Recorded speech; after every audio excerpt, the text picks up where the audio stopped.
van para acá y ahora han que volver a por los coches, son que iban para arriba.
En definitiva, a todos los ganaderos, ya sabéis que es una línea que vamos a seguir hasta con la mano tendida y con estas actuaciones hasta que la consejería se ponga a negociar con nosotros lo que tenemos que negociar. Nosotros tenemos la mano tendida siempre, pero como no hay manera de ponernos aquí con la dirección del Parque Nacional, seguiremos así hasta que las actuaciones sepan lo que tienen que hacer.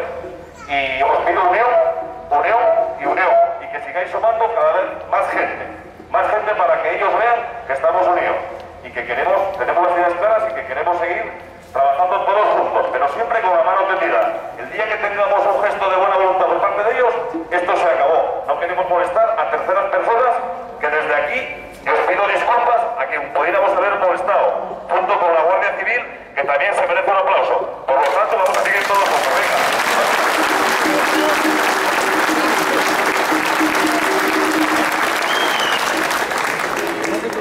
Que nos quitemos de la calle y ya acabamos. Vámonos bien, no digas que no somos buena gente. No digas que no somos buena gente. Sí, estuvo perfecto. Así siempre.